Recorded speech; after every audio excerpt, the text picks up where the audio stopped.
Olá, caro aluno, tudo bem? Vamos falar hoje sobre os conflitos na África.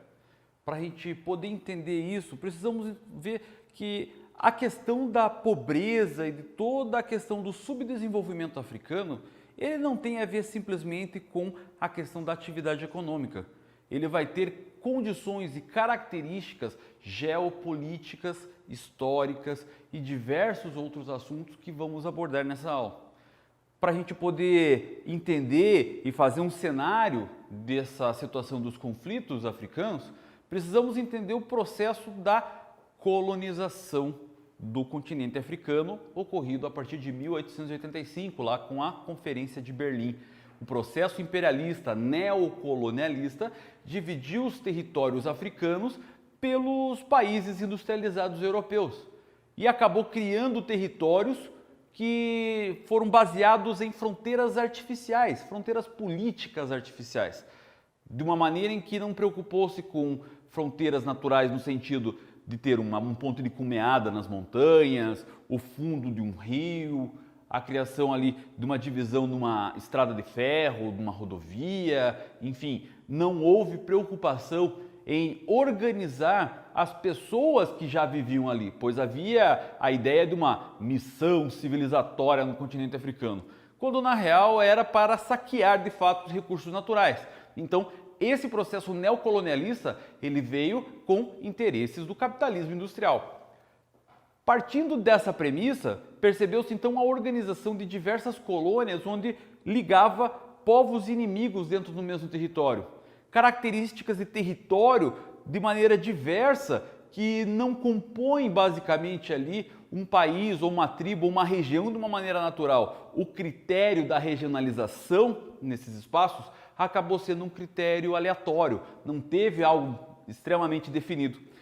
Dessa maneira, então, o processo ele vai gerando aí bastante domínio dos europeus em relação ao povo africano, mas o grande problema acontece quando há a saída do europeu no processo lá da Guerra Fria, onde existia a ideia de que o capitalismo é que fazia a colonização e gerava pobreza no continente africano, e esse discurso pautado pelo outro poder dominante na época, os soviéticos, dentro da lógica socialista, fazia com que gerasse esse discurso dentro do continente africano em que os capitalistas eram esse povo que era o dominador, que fazia com que gerasse todo o problema de escravização, vamos dizer assim, no continente africano. Para evitar essa pecha de escravocrata, de cara que só pensa no dinheiro, a ideia básica e simples foi simplesmente sair, descolonizar a África. Só que não houve um processo de transição de algo que estava em formato colônia para um país independente. Não houve a preocupação em organizar territórios em que povos diferentes tivessem uma identidade cultural, uma nacionalidade diferenciada. Se a gente pegasse o mapa da África atual, que tem cerca aí de 50 países, e dividisse de fato pela territorialidade nacional as micronações existentes de fato no continente africano, passariam de mais de 300 estados. Então, precisamos entender que houve um processo então de conflito por terras existente dentro do continente africano depois que aí o colonizador acabou fugindo, saindo desse território. Vamos levar em consideração então que essa diminuição da população gerada pela escravização lá do primeiro processo colonial já aconteceu e já gerou aí os conflitos originais que acabaram sendo exacerbados no segundo processo neocolonialista. Nessa situação, então, quando o colonizador sai da região, é que começam as divergências entre o povo que vive na mesma área de uma formação de Estado.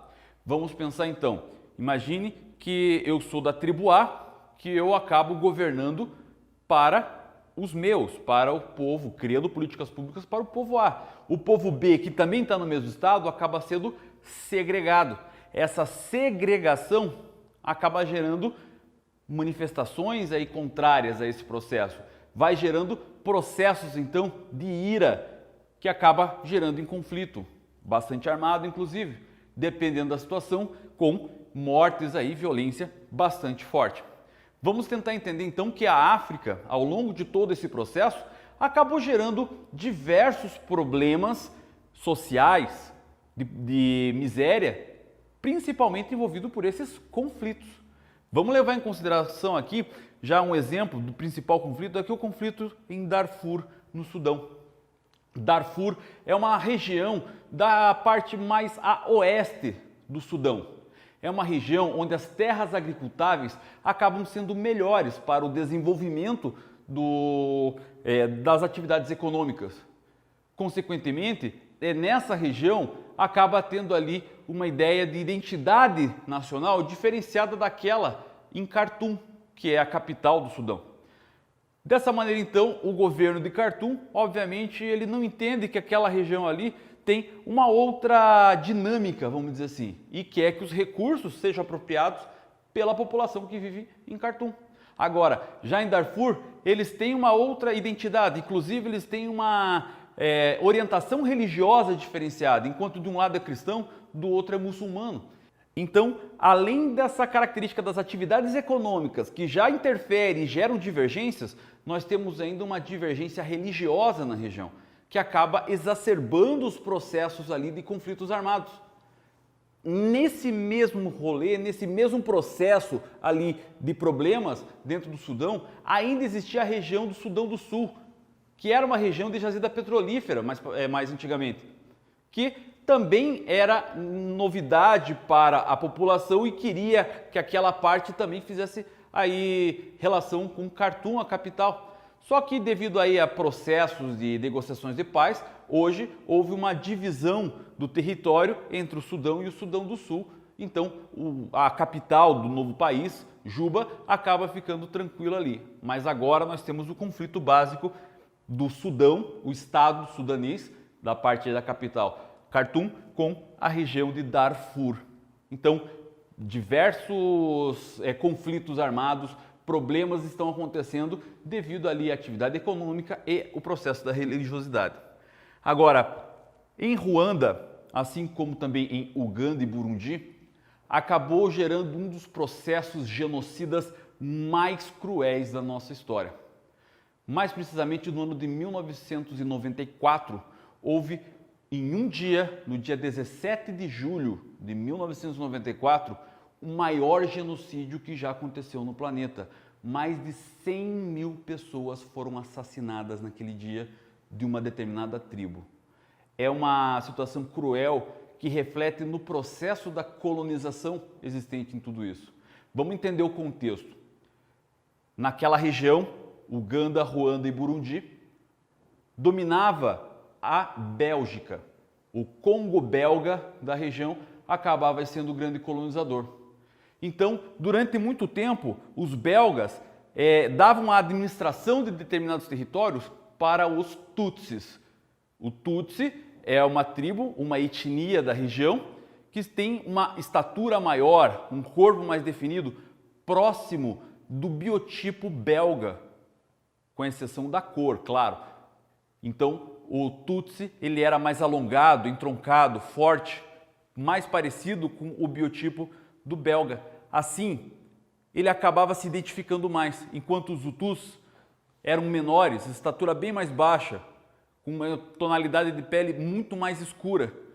Então, existia essa característica bem divergente desses dois grupos étnicos. Então, o belga, ao se identificar mais com o Tutsi, dava a ele mais responsabilidade na gestão do governo da colônia. Quando houve, então, a saída dos belgas da região, quem acaba dominando o território, óbvio, são os Tutsis. Os Tutsis, então, acabam aí criando um governo para os Tutsis, numa situação tão cruel a ponto de que políticas públicas elas deveriam ser demarcadas justamente de acordo com os biotipos dos Tutsis. Só para ter uma ideia bem simples, para frequentar a escola, a população precisava ter uma estatura definida. Claro, a gente entende que dentro ali dessa ideia, os Tutsis sempre vão ser mais altos do que os Hutus. A ideia basicamente era impedir que os Hutus frequentassem a escola. Então, se o problema de fato era a altura, os Hutus resolveram isso da pior maneira possível. A golpes de facão, cortavam-lhes as pernas das pessoas para que tivesse a mesma estatura. Dessa maneira, então, começa todo esse genocídio Tutsi provocado pela revolta Hutu. E dessa maneira, então, acaba no mês de julho de 1994, mais de 1 milhão de Tutsis assassinados, devido a um processo de segregação racial promovido pelas tribos que eram de fato inimigas. Hoje já está resolvido e existe ali uma relação de paz entre essas tribos, uma vez que ficou manchado na história da região de Ruanda como o maior massacre que a humanidade já viu. Dessa maneira, então, hoje eles tentam recuperar dessa marca e hoje são povos irmãos que tentam organizar o país de uma maneira mais organizada, de uma maneira em que não haja aí, de fato, uma divisão por etnia. Eles são considerados, até no seu próprio documento hoje, como ruandês e não necessariamente mais como Tutsi ou como Hutu. Bom, continuando aqui, o processo angolano ele já tem uma característica mais política no processo da Guerra Fria.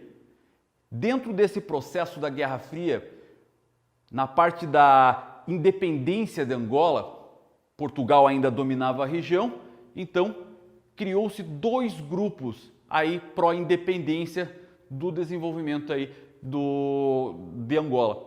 Então cria a UNITA, a União Nacional pela Libertação Total da Angola, e o MPLA, o Movimento pela Libertação de Luanda e Angola. Vamos entender que no processo do desenvolvimento da independência de Angola, esses dois grupos, o MPLA e a UNITA, o MPLA, o Movimento pela Libertação de Angola, e a União Nacional aí, da Libertação Total de Angola, eles tinham orientações diferenciadas. Enquanto o MPLA ele tinha como uma organização mais voltada para o comunismo, o socialismo, alinhado à União Soviética, já a UNITA acabava tendo aí uma organização de Estado pró-Estados Unidos. Nesse sentido, existia então um conflito geopolítico de maneira local, aquilo que está acontecendo na Guerra Fria dentro ali de Angola. Então, as disputas de conflitos civis acabavam acontecendo dentro de Angola devido a referências político-partidárias, principalmente, que com o tempo acabaram gerando aí uma diminuição e hoje em dia já existe uma organização mais pacífica desses dois grupos. Dessa maneira, então, todo o processo de desenvolvimento aí da independência de Angola e os conflitos existentes ali aconteceram por motivações políticas, principalmente. Agora, chegando no Apartheid. Dentro do processo do Apartheid, nós temos ali a organização da colonização holandesa na região, principalmente depois a inglesa, dando origem a um tipo étnico formado ali miscigenado, chamado de Afrikaner. O Afrikaner, branco, loiro, olho azul, como o estereótipo do europeu, acabou durante muito tempo dominando a região. E depois que houve a descolonização, o grupo Afrikaner é que dominou a região. E esse processo segregacionista acabou gerando o chamado Apartheid. Esse Apartheid, então, fazia com que houvesse áreas de utilização de brancos e de negros. Essa placa, White Only, era muito comum em regiões aí da África do Sul, onde somente brancos poderiam usar. E outras cores, ou colored, como era a placa, coloridos, como se fosse aí possível entender a questão racial como simplesmente a questão da cor, acabava sendo utilizado para outros grupos minoritários.